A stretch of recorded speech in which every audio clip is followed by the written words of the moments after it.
مكانوا من مشارق الأرض إلى مغاربها وبرها وبحرها خصوصا مولانا الشيخ عبد القادر الجيلاني الشيخ عودين النقشبندي الشيخ الحسن الشاذلي والسيد علي بن أبي بكر السقاف وجميع مشايخنا خصوصا مؤلف هذا الكتاب الشيخ بن عطاء الله الإسكندري السيد محمد علوي المالكي والشيخ مجيب لهم الفاتحة. أعوذ بالله من الشيطان الرجيم. بسم الله الرحمن الرحيم. الحمد لله رب العالمين الرحمن الرحيم مالك يوم الدين إياك نعبد وإياك نستعين اهدنا الصراط المستقيم صراط الذين أنعمت عليهم غير المغضوب عليهم ولا الضالين آمين. Sampai mana ini? Husnudon ya? Benar. Husnudon billah ya, wabil khalqiyah, benar. Bismillahirrahmanirrahim. Qala al-musannifu rahimahullahu ta'ala wa nafa'ana wa bi'ulumihi bid-darin.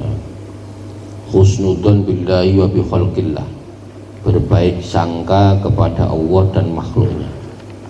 Ya, benar ya? Ini pada ngaji apa enggak ini? Enggak jelas apa itu. Aduh, saya sering ditanya orang, Gus ngaji kok sampai jam 12, jam 11, jam 1, kadang jam 2 itu yang ngaji. Itu beneran ngaji? Enggak, itu orang nganggur ngaji semua. Orang nganggur pulang dimarahin istri ya sebenarnya ngaji itu. Banyak orang yang nanya, mau ngaji kok sampai jam 1. Wahasin, sampai nyari di Kerawang enggak ada loh. Masjid jam segini, setengah 11 masih ada yang ngaji. Ini belum selesai, nanti jam 1 nanti. Ya nganggur-nganggur, orang nganggur-nganggur gak jelas. Wahasin zonnaka, wahasin lan perbaikilah ya. Zonnaka apa prasangkamu bikuli ahadin ing saben-saben wong siji. Perbaikilah prasangkamu kepada setiap orang. Tuflihu, maka Anda akan beruntung. Sampean kalau pengen beruntung maka jaga prasangka. Makanya kalau suudon itu yang baik. Kalau suudon yang baik. Oh, suudon kok baik? Maksudnya sampean harus husnudon. Seandainya sampean suudon, berarti suudonnya yang baik. Anna husnal khuluqi, ing setuhune baguse budi pekerti. Ya. Bener ya? Wa ayyakuna al insanu hasanal multaqo. Sampean, apakah kamu mengira annal husnal khuluqi, orang yang baik budi pekertinya, huwa yaitu husnul khuluq ayyakuna arab yento ono al insanu itu menungso hasanal multaqo, ketika baik ketika bertemu. Apakah kamu mengira orang yang baik akhlaknya, orang yang baik budi pekertinya, yaitu orang yang baik ketika bertemu? Sampai mengira seandainya sampai ketemu orang yang ketemu ada baik, ngasih rokok, ngasih makan, ngasih macam-macam, apakah ini yang dinamakan orang yang berbudi pekerti yang baik? Kira-kira apa begitu apa enggak kan? Waman lan orang akroma yang memuliakan anasa kepada manusia, dan orang yang memuliakan kepada manusia, ya. Wadoyya huku kawahi, dan dia menyia-nyiakan hak-haknya Allah. Ada orang sampai ketemu, kalau ketemu manusia itu pokoknya manusia top, kita harus toleran, ini bantu bla bla bla bla macam-macam. Tapi dia menyia-nyiakan hak-haknya Allah. Maksudnya apa? Menyia-nyiakan haknya Allah. Sholat gak pernah, ibadah tidak pernah, puasa tidak pernah, zakat tidak pernah. Nah, jadi orang sekarang itu dengan ngajinya pas-pasan, jadi repot dikasihnya ya. Kita harus toleransi, Gus, toleran ini. Lu toleran itu yang bagaimana? Oh, suruh ikut ya. Jadi dia melakukan memuliakan manusia, tetapi dia menyia-nyiakan hak-haknya Allah. Allah itu punya hak atas diri kita. Allah itu punya hak atas diri kita. Anda itu diciptakan untuk beribadah. Memuliakan manusia iya, namanya cipta. Iya, tapi ini bukan dianggap budi pekerti. Bukan dianggap akhlak. Maka saya adab sama akhlak itu berbeda. Kalau adab itu Anda bisa dapat dari pendidikan atau pelajaran atau contoh semua sampai punya anak, kalau mau masuk rumah assalamualaikum, salim, cium tangan, sama yang tua hormat, sama muda, itu namanya adab. Tapi kalau akhlak itu tidak bisa didapat dari seperti itu. Akhlak itu bisa didapat karena pendekatan diri Anda kepada Allah Subhanahu wa Ta'ala. Sholatnya benar, ibadahnya benar, zakatnya benar, ininya benar. Oh, itu namanya akhlak. Nah, akhlak itu dia memenuhi hak-haknya Allah dengan benar, itu namanya akhlak. Nah, kalau adab tadi itu diajari. Kemudian kalau anak masuk cium tangan, kalau masuk assalamualaikum, itu bisa diajari itu. Adab itu bisa diajari, tapi kalau akhlak tidak bisa. Akhlak itu Anda dapat dari semakin Anda dekat dengan Allah, maka akhlak itu akan turun. Jadi nggak bisa akhlak Anda pelajari, kecuali Anda semakin sholatnya semakin baik, ibadahnya semakin baik, puasanya semakin baik. Baik itu bukan baik secara syarak doang, maksudnya secara aturan fikih sholatnya benar ya, tapi secara hati Anda niatnya juga baiklah, itu nanti baru ada itu ya. Apa Anda kira orang yang baik budi pekertinya itu orang yang ketika Anda bertemu baik ketika bertemu, atau orang yang memuliakan manusia tetapi dia menyia-nyiakan haknya Allah? Bal takunu mamduhan bi husnil khuluqi bal la yakunu. Laisa hada, itu dulu ya. Laisa hada bi khuluqin hasan. Orang yang seperti ini bukan orang yang baik budi pekerti. Bukan yang orang baik akhlaknya. Contoh, sampean ketemu siapa terus ini cium tangan bla bla, itu enggak, itu adab, paham ya? Orangnya baik, ngasih rokok macam ini bukan akhlak, tapi adab. Ketemu ini pokoknya sopan macam-macam, enggak. Nah, orang yang punya akhlak itu yang dia mendahulukan hak-haknya Allah dibanding haknya dia sendiri. Nah, itu orang yang punya akhlak. Maka laisa hada bi khuluqi hasan. Orang yang seperti ini, yang ketika Anda ketemu baik, ketika Anda sosialisasi baik, bersosial baik, berini baik macam-macam, dia memuliakan manusia ini, tapi dia hak-haknya Allah ditinggalkan, maka ini bukan orang yang mempunyai akhlak. Bal takunu, tetapi atau sebaliknya, bal takunu mamduhan bi husnil khuluqi hatta takuna qaiman bi huquqillah. Bal la takunu, sebaliknya kamu itu bukan orang mamduhan, orang yang dipuji-puji. Kamu itu tidak akan dipuji-puji sampai bi husnil khuluqi, sampai kamu memperbaiki budi pekertimu. Nah, maka hatta takuna qaiman bi huquqillah, sampai anda itu tidak akan dipuji orang sampai Anda memperbaiki budi pekerti. Maka jika kamu belum mencukupi atau belum melaksanakan hak-haknya Allah dan menjauhi larangannya. Jadi sampean akan mendapat julukan orang yang berakhlak kalau Anda menyelesaikan hak-haknya Allah dan menjauhi larangan Allah. Nah, ini orang yang berakhlak. Jadi orang yang berakhlak itu bukan yang kalau jalan begini, kalau ketemu kiai solim, itu bukan berakhlak. Yang dimaksud berakhlak itu punya adab, paham ya? Jadi beda antara akhlak dan adab.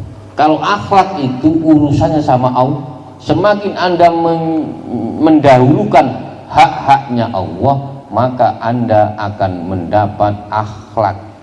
Tapi kalau yang lain itu adab, diajari. Anak kecil sampai pokoknya kalau ketemu salim, kalau ketemu salim, itu namanya adab. Tapi kalau akhlak hanya didapat dari pendekatan kepada, mendekatkan diri kepada Allah, itu namanya akhlak. Itu ya. Faman mana, benar ya? Benar kan? Faman mana? Faman mana? Faman utawi sapane wong mana kang nyegah nafsu ing nafsune wong ma'asiyah ing pira-pira maksiat pada Allah wa adda huquqallahi. Faman mongko utawi sapane wong mana sapa mana iku nyegah sapa man nafsu ing nafsune man awake dhewe ma'asiyah ing pira-pira maksiat, ma'asiyah wahi ing pira-pira maksiat maring Allah, wa adalan ngelakoni sapa man huquqallahi ing hak-hake Allah, faqad hasuna khuluquhu. Faman mana barang siapa yang sudah bisa mencegah dirinya dari maksiat kepada Allah, ya, dan mencukupi atau melaksanakan hak-haknya Allah, orang ini orang yang disebut yang punya budi pekerti yang baik. Kalau sampean belum bisa menjauhi maksiat, belum bisa menuntaskan hak-haknya Allah, maka sampean belum termasuk orang yang punya akhlak. Oh, sampean baik, tukang ini sama tetangga ini baik, itu namanya adab. Maka siapa manusia yang paling terbaik, yang akhlaknya baik? Siapa itu? Baginda Nabi Muhammad Shallallahu Alaihi Wasallam. Ini beda ya, akhlak sama adab itu beda. Masallato itu ya. Ini sampean jangan mengira orang yang ini akhlaknya baik, enggak. Kalau ketemu ngasih rokok terus baik, ini akhlaknya baik, enggak. Itu malah menjerumuskan sampean suruh cepat mati, dikasih rokok terus. Ma sallatallahu alaika alsinatal ibadi illa litarji'a ilaihi. Ma sallato, jika Allah melancangkan atau melancangkan itu melancangkan omongannya pedes, mulutnya nggak enak, omongannya nggak enak kepada masyarakat, masyarakat kepadamu. Jadi kalau ada masyarakat ngomong, omongannya nggak enak, omongannya tidak enak, omongannya pedes, omongannya nggak enak kepadamu, ya. Illa litar al-sinatal ibadi illa litarjua. Ketahuilah itu tujuannya supaya kamu sadar dan kembali kepada Allah. Jadi kalau sampean kumpul masyarakat, kok masyarakat itu ngomongnya yang enggak, ngomongnya pedes, ngomongnya enggak enak, ngomongnya macam-macam, ya. Ini jangan deket sama Kang Nahrawi begini, sumpah.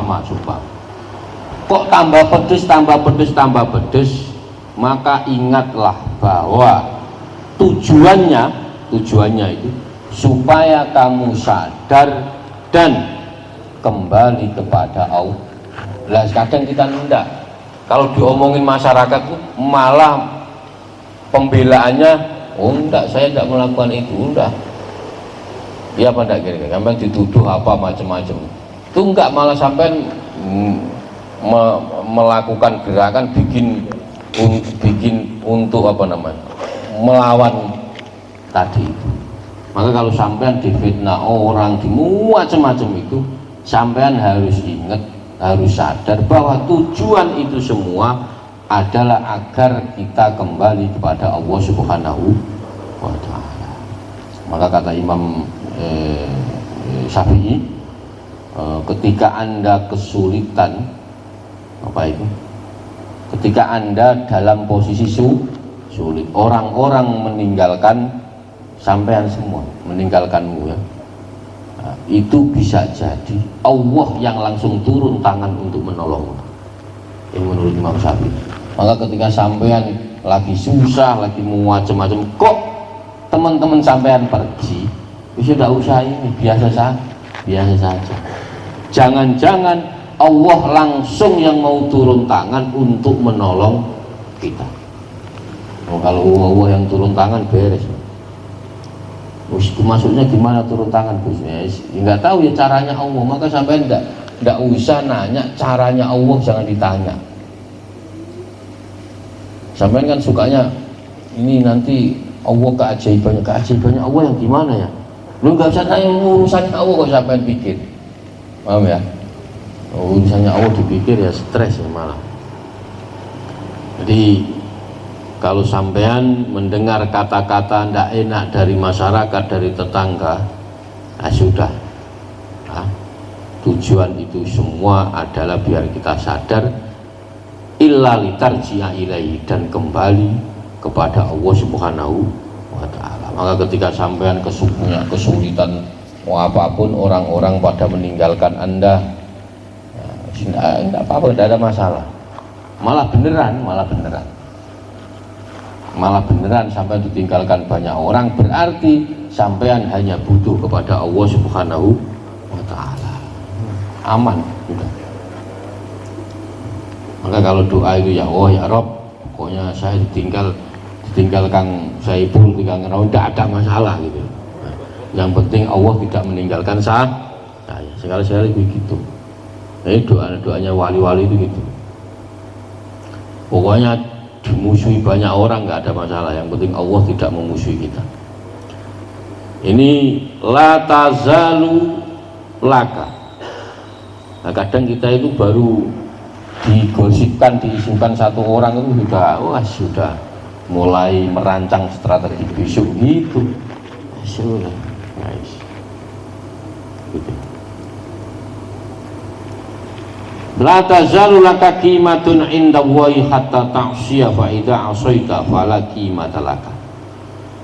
Jadi ini tapi yang tadi itu berat ya. Ini kalau tidak dilatih tidak bisa. Sampean baik sama orang, tiap dulu orang itu sampean tolong bla bla bla bla, terus kebalik sampean jadi tidak punya ini, terus yang sampean tolong ditinggalkan sampean. Itu pasti greget, nggak tahu dulu saya kasih ini, tahu gitu saya tidak kasih, pasti begitu ya. Nah, maka tak ingatkan dulu, nanti seandainya sampean sekarang ini jadi baik nih, sampean orang sampean bantu ini, sampean kok nanti dibalik, sampean yang butuh ternyata teman-teman sampean pada lari atau pada menjauh, beneran malah benar kebetulan, maka Allah langsung yang akan turun tangan untuk membantu kita. Nah, coba praktekkan. Sampean ngasih semuanya, Kang Saipul kasih apa saja. Nanti Kang Saipul meninggalkan sampean. Nah, kok sampean pura-pura aja. Pokoknya Allah nanti mau nolong saya, itu aja beres. La tazalu laka qimatun inda Allahi hatta ta'siya fa idza asaita fala qimata laka. La tazalu ora kingsir laka iku tetep keduwe sira qimatun apa aji kerta inda Allahi ing dalem ngersane Gusti Allah hatta ta'siya sehingga anda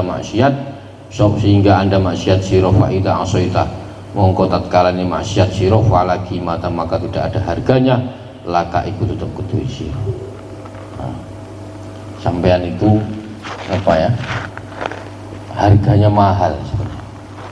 Sampean itu harganya mahal betul di hadapan Allah. Itu kita itu sebenarnya luar biasa. Jadi kedudukan kita di hadapan Allah itu tidak akan berubah, nggak ada perubahan sama sekali. Anda tetap menjadi hamba yang baik. Sehingga ketika Anda bermaksiat, kamu kedudukanmu tidak ada harganya di hadapan Allah. Jadi sampean selama Anda tidak maksiat, itu sampean tetap menjadi manusia yang terbaik, tetap jadi makhluk yang terbaik yang pernah diciptakan Allah Subhanahu wa ta'ala. Mulai jin, setan, iblis, tumbuh-tumbuhan, hewan, apalagi jin, semacam-macam. Itu Anda, posisi kita akan menjadi yang terbaik di hadapan Allah. Tapi ketika sampean melakukan maksiat, maka kedudukan kita di hadapan Allah tidak ada harganya. Itu ya, latihan nggak maksiat, latihan tidak maksiat. Tapi yang paling susah itu ya maka saya toreko nggak maksiat itu toreko yang paling susah ya. Wiridan 1000, 10.000, 100.000 itu gampang. Torekoh yang paling berat itu tidak maksiat. Maka kata guru saya, pokoknya zaman akhir itu tidak usah wiridan banyak-banyak, asal sampai tidak maksiat itu sudah top. Karena apa? Sampai akan menjadi posisi hamba yang paling top, karena harganya di hadapan Allah itu ada harganya. Tapi ketika Anda maksiat, jatuh, harga dirinya jatuh. Kita ini, dunia ini apa ya, bagikan air hujan. Air hujan turun ke bumi, tugasnya apa? Menyuburkan tumbuhan di bumi. Tapi setelah itu tumbuh-tumbuhan subur, terus daunnya berguguran diterpa angin. Pertanyaannya, tugas air hujan apa? Menyuburkan tumbuh-tumbuhan. Tapi setelah tumbuh-tumbuhan hidup, ada daunnya gugur diterpa angin.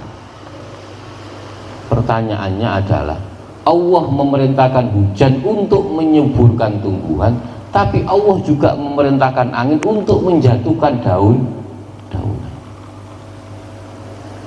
Paham nggak kira-kira saya ngomong begini? Nah,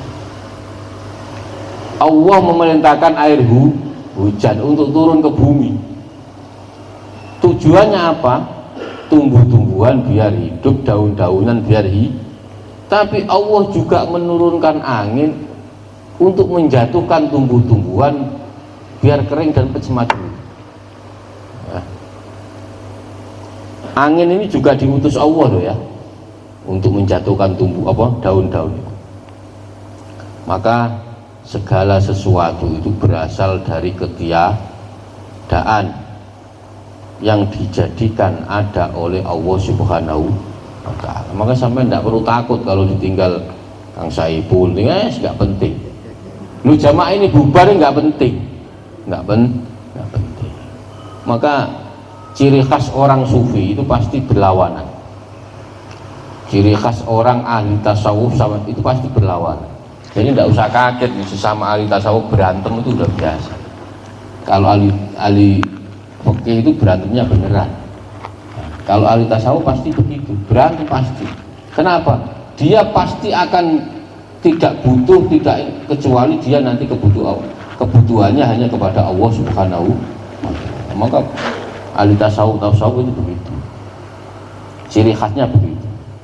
Wala tazalu, maka kedudukan Anda di hadapan Allah akan tidak ada harganya ketika Anda bermaksiat.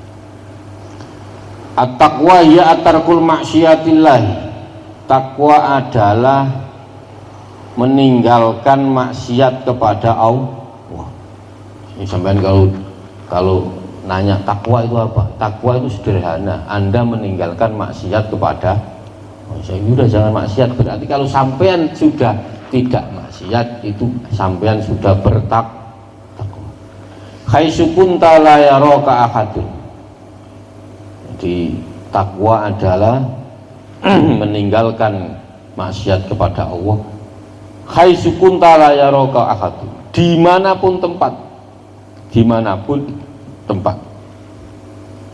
la yaraka ahadun, walaupun tempat itu banyak orang atau tidak ada orang sama sekali, itu namanya takwa. Jadi takwa meninggalkan maksiat kepada Allah dimanapun tempat, ketika tidak ada orang yang mengetahui atau ketika sendiri.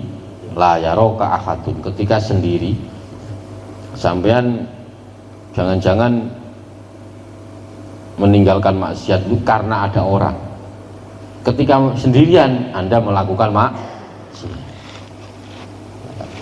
jadi berarti Anda belum termasuk yang takwa. Paham ya? Jadi takwa itu bukan sederhana pemahamannya. Pokoknya sampai tidak maksiat di hadapan orang banyak atau ketika sendiri. Karena orang itu kalau sendiri kelihatan aslinya, kalau nggak ada orang